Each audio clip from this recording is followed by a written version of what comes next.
You're listening to Beyond Wellness Radio, bringing you the cutting edge in health, biohacking, and sports performance. Stay up to date and listen anywhere and anytime on your computer, tablet, or smartphone by subscribing on iTunes. Catch your host, Dr. Justin Marcagiani, as he answers your burning health questions as well as interviews from world-renowned guest experts. For more Beyond Wellness Radio, go to beyondwellnessradio.com.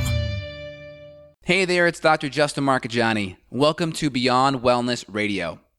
Feel free and head over to beyondwellnessradio.com where you can access our full podcast transcriptions. While you're there, you can also sign up for our thyroid and female hormone video series. This series goes into the root cause of why your hormones are out of balance. While you're there, you can also schedule a functional medicine consult with Dr. Justin, myself, where we'll dig deeper into the root cause of your health challenges. Feel free and think of sharing this podcast with at least one person. This podcast grows by people sharing it. Sharing is caring. If you can think of one person that can benefit from this information, please feel free and share it. If you're enjoying the podcast, make sure you subscribe on iTunes. You can also click below the video or podcast where you'll see the iTunes review button and leave us a review. You can also sign up for the newsletter at beyondwellnessradio.com where you'll get updates before anyone else. Thank you so much and enjoy the show. Hey guys, it's Dr. Justin Marcagiani back in the house. I am back from vacation feeling rested and recharged. Got a little cold on vacation. My son got a little sick. His first to second cold, they kind of blended together. We had some herbs and such with him, with us. We packed in advance just to make sure we're on the had all of our protective stuff there, had activated charcoal, probiotics, had a couple of herbal tinctures, which were great. And I brought some stuff myself, so I was able to knock it out and get on top of it fast. So feeling pretty good. How are we doing today, Evan? I'm doing pretty well. How did TSA and all that, did that go well? Do they bug you about your supplements? I got global entry and TSA pre, and I got it for my son as well. So it's pretty easy for my wife and I and all the travel because we got that. And then that was nice. Pretty sweet. Pretty good deal. Cool. Well, life is good for me. We just got my daughter's stool test back. This is her third stool test in 2.5 years. And we showed up with some bugs, and you and I were just looking at that. Her stools have been loose for at least a few weeks. And we did all the diet stuff, tweaking diet as much as we can, thinking that it could just be something like eggs, for example, which is a really common allergen for kids that she loves. You know, it wasn't eggs, though. It was these bugs. And so it's very important if you have a kid, doesn't matter whether your kid's 1 year old or 100 years old, your kid could still have gut bugs. And this is something that the pediatrician is not going to know about. And I know this, and Justin knows this as well, because we have parents reach out to us all the time. Right. And we don't really market ourselves as like pediatric functional medicine practitioners, but we've had to become that because these pediatricians are telling these people that the only option are antibiotics or other type of pharmaceutical drugs. And that's not necessary because we can fix these issues with herbs. 100%. So like when I was in Mexico, for instance, we brought down some herbal tinctures. A couple of the ones that I love is Golden Seal. That's an excellent herbal tincture that it works phenomenal, along with higher dose berberines like berberine HCl, Oregon grape, barberry. These are great. So these are one of the things that I was using while I was down in Mexico. I was also using a lot of like burdock, also using a lot of grapefruit seed extract. These are really helpful. I also had a lot of silver as well. And silver is great because silver is actually a biofilm buster. So a lot of research on silver helping to knock down bacterial biofilms. And biofilms are like these protective shields the bacteria will use to prevent them from being attacked by the herbs or antibiotics. So the silver is really helpful for reducing biofilms. And because I got a mini cold from my son, having to put him down and such, you're just really in close quarters, and then flying, you're breathing in recycled air. I think my biggest stressor, anytime I get sick, it typically has a component of flying. And that's because you're in just a tube in the middle of the air, breathing recycled air the whole time. And you got people coughing, and then that gets recycled throughout the whole entire cabin. So in general, silver, Golden Seal, a lot of berberines. These are very, very powerful. And then my second biofilm buster is also ginger.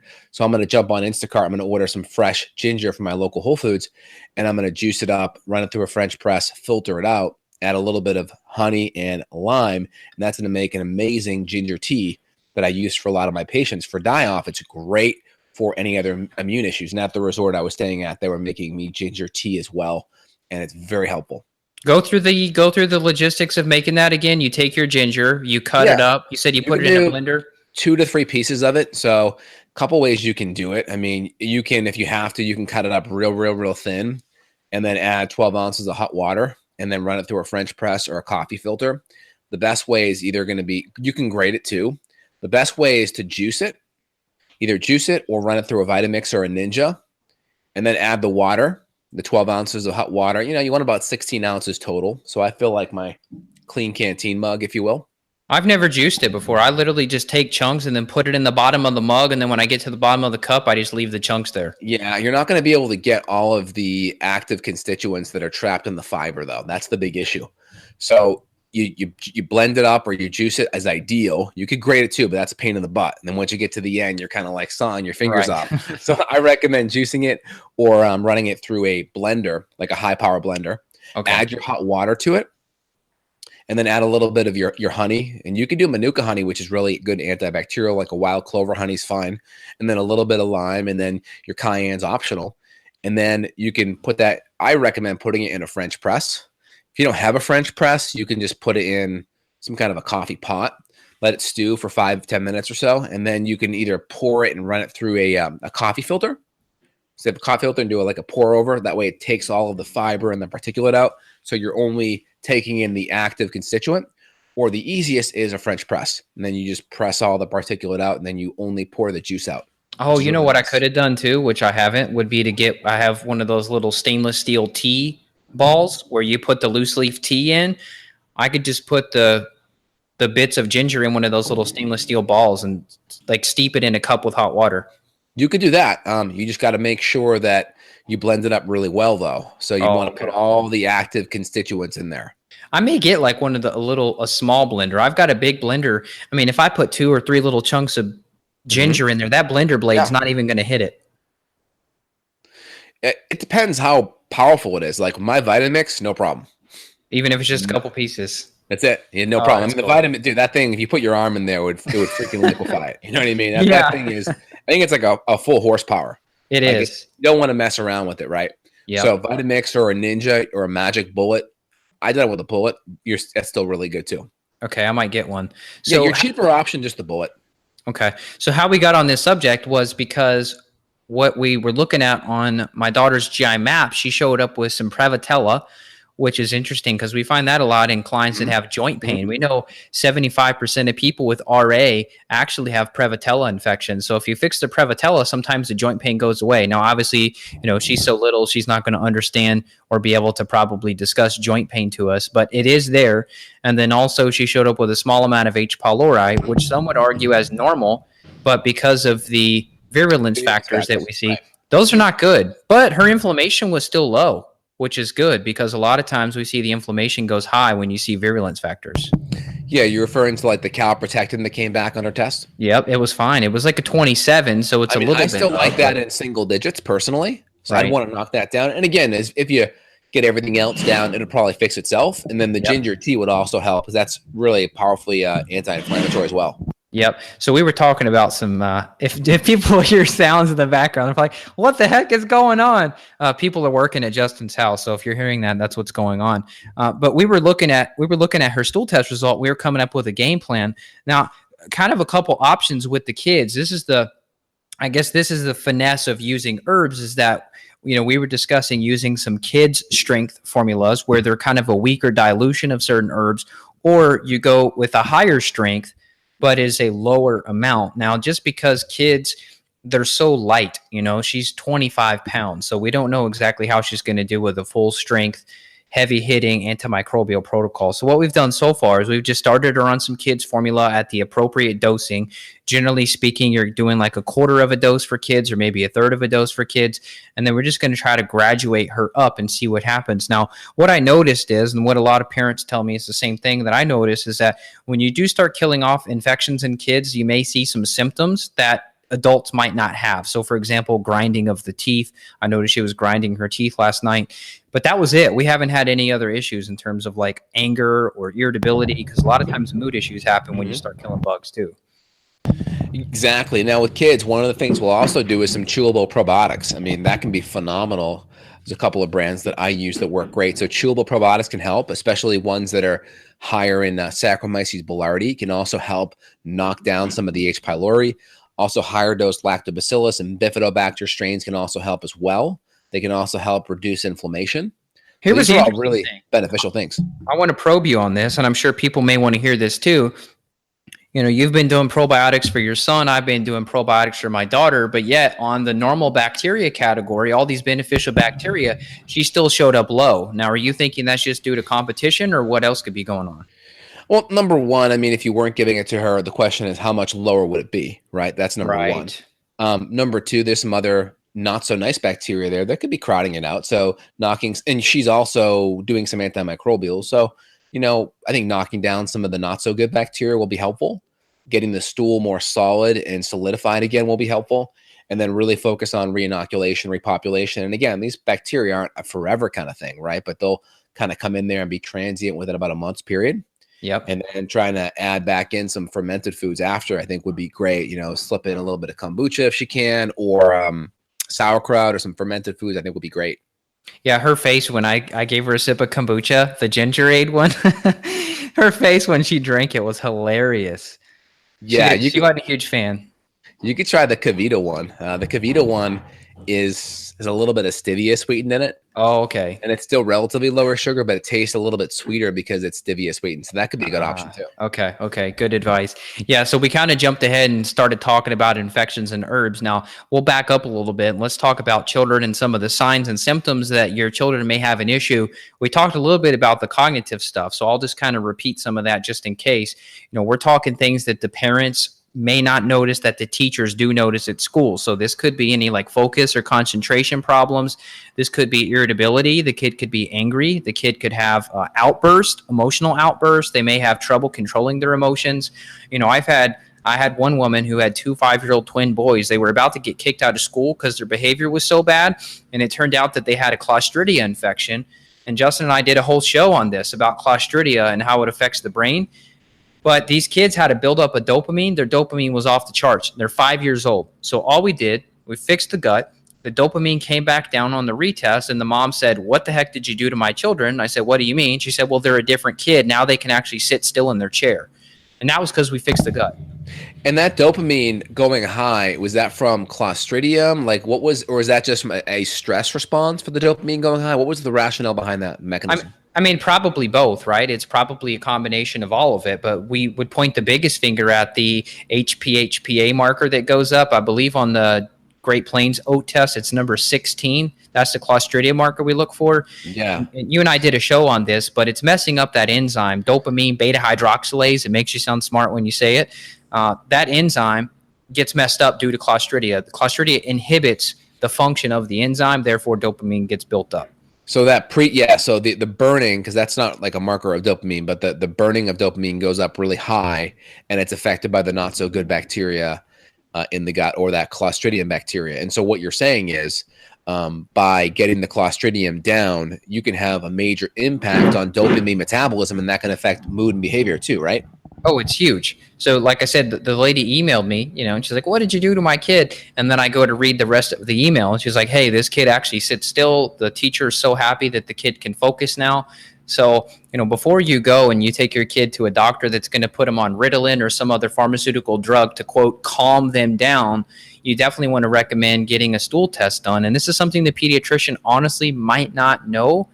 Honestly, 98% of them aren't going to know how to run a GI map. They're not going to know how to interpret it, and they're not going to know how to make an herbal protocol to treat these issues. The only option for, you know, conventionally is going to be, I mean, what would they do? I don't even know. Do they refer them to a gastro doc, or do they just prescribe the antibiotics themselves? What do you think?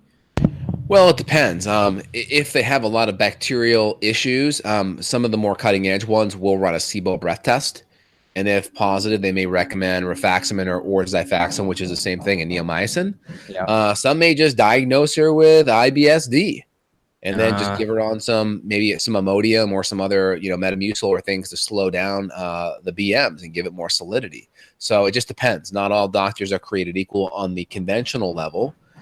So you really want to go on the functional side. Now, with your daughter's situation, I would also look at ruling out other food allergens. I know you are also feeding her, I think, a little bit of rice. And I would also look at potentially cutting out nuts and things like that. So I would tighten up the diet as a means of addressing the low-hanging fruit, because you don't want to be going through all this stuff. And, there kind of be like an on-the-fence kind of primal paleo food there that maybe we can pull out and see what happens. Yeah, you're right. So we did pull out the rice. We were giving her some organic white rice, made it in a pressure cooker, which in theory helped reduce lectin content. So we did that once a week, but we pulled it out. Also, almond butter. She loves almond butter. We pulled it out completely just because we thought, hey, maybe this is a factor. Still no positive improvement after removing those. So hopefully once we start knocking out these bugs, we're going to see some stuff happen, but it's not overnight. Exactly. So what else can we do for the kiddos? So, I mean, of course, a paleo template's going to be a great starting point. A lot of the good fibers and the good carbohydrates in there are going to be very helpful for the gut microbiome. Cutting out the inflammation will be very helpful to the microbiome. We can also add in some fermentable carbohydrates afterwards, like the fructooligosaccharides kind of carbohydrates that help feed a lot of the beneficial bacteria, whether it's arabinolactone, larch tree, inulin, chicory root. Some of these are really helpful to help feed some of the beneficial flora. Again, if you get a lot of really bloated because of it, then we really have to go work through that fourth R, that remove R, right? First R, remove the bad food. Second R, replace the enzymes, acids. Third R, repair the gut lining, support the adrenals and hormones. Fourth R is remove the infections. Fifth R is repopulate, re-inoculate probiotics. So we got to do it in that order. If you start doing a lot of the fertilizer before you do the weeding, you got to pull the weeds before you drop down the seeds. And then you got to drop down the seeds before you fertilize. So think of the fertilizer as a lot of the prebiotic fibers that help the seeds grow. We weed, we seed, we fertilize. And the fertilizer is those prebiotic fibers. Does that make sense? Yeah, it does. Yeah, I'm going to take that statement a little further because this is why parents are confused. They go to Whole Foods. They're trying to do the right thing for their kid. They go and they buy probiotics or they buy this and that formula for kids, and they don't see the results they're getting. And that's exactly what you're saying. You've got to do it in this order. You can go to Whole Foods or any place right now and buy consumer grade probiotics, which are not as good as the professional grade stuff we provide for our clients. Just got to note that quality is a huge issue. So you could go and buy something that says probiotics for kids, and maybe it's not good enough. Maybe there's extra fillers. Maybe there's maltodextrin and gellan gum and guar gum and a bunch of other crap that's stressing the child's digestive system, also reducing the availability and absorption of that product. So that's why you want to go really, really clean with the nutrients, but also it's not going to fix it. If you just put in probiotics, that alone is not going to get rid of parasites. My daughter showed up with a little bit of dentamoeba on there too. You can't get rid of that with just probiotics. Yeah, and that level wasn't too bad. Now, again, with parenting and dealing with kids, I have a almost 15 months year old son. And, it's like a non-negotiable to eat bad food, right? It's just kind of like you don't negotiate with your kid to put on a seatbelt in the car. You don't negotiate with your kid to put on a helmet when they ride their bike, right? I kind of look at food as the same thing. Now, there may be some negotiables within that paleo template that we'll go to. So, for instance, on the vacation, my son was, a little bit sick, not doing good. So we compromised a little bit with peanut butter. Now, if I was at home, in my own house, I would have used almond butter instead. So that was a compromise. We compromised doing a little bit more easier fruit. So a little bit more watermelon and berries. His appetite was south a little bit, which happens when you get sick. We didn't have like chicken soup and bone broth. So we used some collagen peptides. We did some simple fruit. We did some simpler, easier to process kind of meats and such. So we did our best to handle that. We brought some green juice. I brought some collagen peptides, made a little smoothie for him to make it easier on his tummy. When you get sick, a lot of times you get nauseous, and that nausea is designed to decrease your food intake. There's some benefits with fasting helping to regenerate and increase your white blood cell and your immune cell population. So part of that nausea and that feeling is just, it's setting you up to fast a bit to help increase the immune system. Now, last night when we fed my son, he ate a whole bunch of, really good foods again. His appetite's back. So we had to compromise a little bit, but we did our best within that template. And then we didn't want to feed him any refined sugar, at least. We didn't want to feed him any grains. We did a pretty good job at that. So you got to just work with what you have. Always try to, good, better, best, and always try to find the healthier substitute if you have to switch. Yeah, good point about the refined sugars and the grains, because all kids snacks, like if you go to like the kids section at the grocery, it's all grain. Even if it's organic, it's still all rice and wheat and barley and quinoa and hemp and amaranth. And it's not to say that those things have to be removed forever. Like maybe a little bit of hemp protein could provide some value, but generally speaking, we find that a lot of kids, especially, your son being as young as he is, his immune system and gut's probably not fully developed yet. So you don't want to put a bunch of grain in there. Exactly. And we had pizza for dinner last night, and we were able to do a cauliflower pizza crust with a little bit of Daiya almond cheese, and that worked out great. I mean, that's pretty good protein, very, very much on the lower carb side, and good proteins in there. I think there may be a tiny bit of rice within that pizza crust. It's mostly cauliflower and egg. But, within our cheat, that's a pretty darn good cheat if we're going to have pizza. So that's kind of like our way of substituting something in there that could be much worse. What's funny is a lot of these conventional pizza places, they actually have all gluten-free stuff now, like Pizza Hut, Papa John's. Everybody's going gluten-free. So that means our education is working. Yeah, and, I don't want to consume a whole bunch of carbohydrate either, right? I want to still keep my carbohydrate in check, especially if I'm not exercising as much. I really got to be more careful with the carbs when you're more sedentary. Yeah, let's go to some of the questions or comments on here. There's one on here from a person that said, everyone research the product Restore and Google Dr. Zach Bush will be a godsend for digestion issues. I had a client, and this is not the first. I've had probably half a dozen or more of clients who've been taking that product for a year. And this is supposed to seal up the tight junctions in the gut and fix leaky gut issues as a silver bullet. However, I've had female clients with their IgA so low that we know their gut barrier is not intact at all. And they were on that formula religiously for a year, and it didn't work. Yeah, I mean, that's the third R, right? The third R is repairing the gut lining, repairing the adrenals and the hormones. And if you don't go through the full 6R process, right, remove the bad foods, first R. Second R, replace enzymes, acids, and your bile salts. Third R, repair the gut lining and the adrenals or hormones. Fourth R, remove the infections. Fifth R, repopulate. 6R, retest to make sure infections are gone. Sometimes on retest, we see new infections that were burrowed in deeper. So you got to work through that process. And that's why it makes sense that some people, I'm not saying the product's bad. I think it's a good product. It's a mineral kind of amino acid peptide that helps with the gut lining, but it may not be root causal because it's not being plugged into a comprehensive program.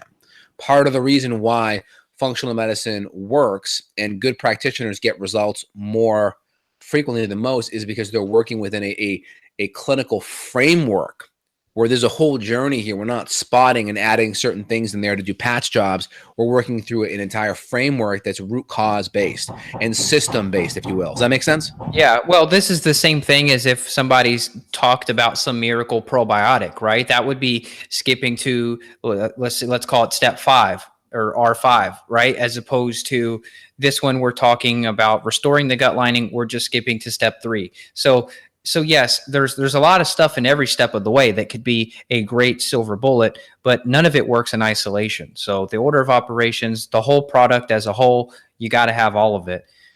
Let's see what else there was here on questions. There's some stuff, but not really on the topic of guts, more stuff about hormones. Here's one from Gabe. He was asking his kids grind his teeth in the middle of the night. Thoughts? Yeah, I would say get your kid a stool test. I mean, it's very probable there's parasites or other issues going on. Also stress. And that could be like EMF stress, Wi-Fi in the house that's not turned off at night. It could be other stuff, but kids grinding their teeth. I've noticed like if we've had a stressful day where we run my daughter around, we're real busy running errands, trying to keep up with family, she may grind her teeth on those nights. So it could be a stress component. Absolutely. Simple thing you can do to help improve parasympathetic function is put the mouth tape on. Put the mouth tape on. That forces you to breathe through your nose, which can increase the parasympathetic nervous system response, which is the rest and digest. So that's a really easy one off the bat. And then, of course, looking deeper at the gut for infections and parasites obviously is going to be really helpful. There's a technical term for grinding your teeth. I'm not sure. Bruxism? Yeah, bruxism, exactly. And that's associated with parasites. We know that. It is. Research even says that.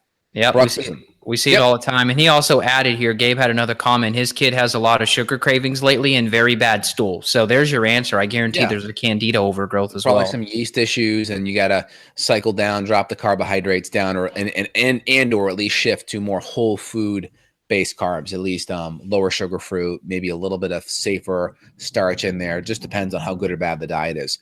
If they're a younger kid and they're pretty active, I just sub out the carbs for whole food carbs. That's the easier way to go. I would, in terms of supplements, I would be doing some liver support, some adrenal support for kids can even be done, like some Eleuthero or some Siberian ginseng, and then also get the stool test because there's probably candida and or parasites. Yeah, that makes sense to me. Well, anything else here, Evan, you want to address today? Yeah, one other comment here. Someone said they have to wear a night guard every night due to the damage they've done to their teeth from grinding and clenching so badly. Get your gut looked at. I used to grind my teeth. My wife told me about it all the time. She said, you grinded your teeth all night last night. And I run the stool test and look, there's the infections. Now I no longer do that. Now, still, if you have that issue, feel free and use a mouth guard just so you don't grind that teeth away, right? But make sure you get to the root cause, right? Obviously, the mouth guard's not going to be the root cause, but use it in the meantime because it's not going to have much side effects. It's not like a medication that's going to have a lot of negative effects. So continue to use that while you investigate and get to the root cause and work through those full 6 R's. But regarding the kiddos, we're going to use the ginger tea. We're going to use some herbal formulas that are going to be dosed according to their weight and ideally are going to be reasonably palatable if they can't swallow pills. We're going to add in the right probiotics. We're going to add in some biofilm busters, and we're going to make changes in the diet. And we're going to work within, what the parents can do. But we want to make sure, right? I want to get kind of parents' heads wrapped around this. Your kid's eating bad. You're not going to negotiate your kid with the seatbelt or a helmet riding their bike, right? Most parents would probably say no. Same thing with food. And we may find a healthier substitute that gives your kid what they want, but doesn't put them in a position to feel like crap, or let's just say get a lot of poor nutrition in, like let's say pasta, right? You used to eating a lot of pasta. Well, you can go to something like zucchini noodles. You can go to something like miracle noodles as well, and then just use a really good fat-based cream on there to give it a lot of taste, like either some ghee or some coconut cream stuff. There's some really good things out there. So there's always a substitute for whatever your kid is addicted to, and try to ease them over to that. And of course, the solution is just don't ever open up Pandora's box, right? If your kids never know it's there, it's always easier. But, most people I see, they've already opened up Pandora's box. We just want to find that healthier substitute. We don't want to go to removal mode. We want to go to substitute mode. People always feel better when they're substituting versus removing. Here's a funny story, and then we got to go. We took my daughter to the zoo. They had a little Halloween event not too long ago, and you mentioned the whole Pandora's box thing. So you go around to these little booths, right? And they give out little candy or snacks or treats or pencils or whatever for kids, right? You take your little Halloween bucket and run around. Every single booth we went to, we took, most of the time we just said, no thanks, keep it. But a couple times we let them throw like a bag of Skittles or like a Twix bar or something in the Halloween basket. My daughter didn't even know what it was. She wasn't even interested at all. And then we get to a point where they give us like an Annie's organic granola bar. And she knew exactly what it was. And she says, bar. That's the only thing she was interested in. The rest of the candy, she didn't even look at. It didn't even exist to her. That's funny. Yeah, when we went trick-or-treating, we didn't do too much because my son's not quite walking yet. But, we already have the plan already dialed in.